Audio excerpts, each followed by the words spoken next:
I was recently on Ramsey Blankenship's podcast called Guerrilla State Investing. And he asked me, are there ever times where a new investor could legitimately compete against a veteran closer, someone who's always known for showing up at the closing table? You're gonna wanna hear what I have to say on this one. Take a listen.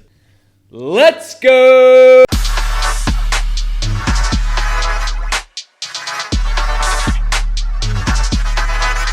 How much sway, a guy who's proven the ability to close, when you said like being able to push people around, I know that sounds like a bullish term, but it's something that you definitely want to be able to do in the real estate market to be successful. If we've got two offers, one's a new investor team, haven't closed, but offering more money, and they show that they could close versus a guy who can close. What have you seen be the difference? Like a guy who knows he can close with a lower offer, terms might be more beneficial to the buyer versus a new team who's paying top dollar for it. What do you see from sellers?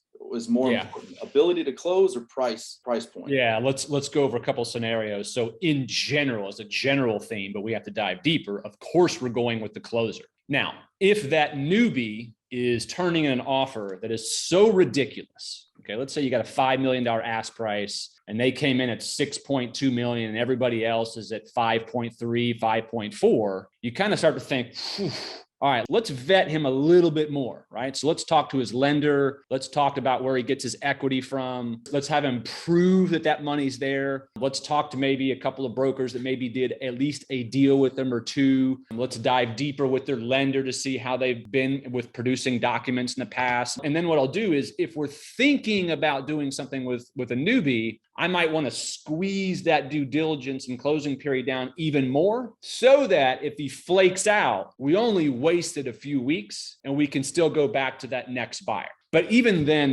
those are very, very rare. I mean, for a newbie to beat out a sure investor, it would have to be priced in terms that are so insane that it can push a seller to move forward. And all you have to do is put your seller hat on. Imagine if you're in that situation, the most important number one thing sellers look for besides price is a surety of close. In fact, Ramsey, I have a poll going on LinkedIn right now that I just started yesterday asking that. What is the number one trait that you're looking for in a buyer besides price? 4 choices I gave were short due diligence and closing, deposit size and how fast you're going to go hard. I can't remember what the third one was. And then the fourth one was surety of close, like reputation for closing. And right now, I think it's like a 75%. The choice number one was surety of close above everything else. Meaning like even if someone had hard money day one, big deposits, but they aren't as a proven closer yet, 75% of the time, the seller is still going to choose the closer.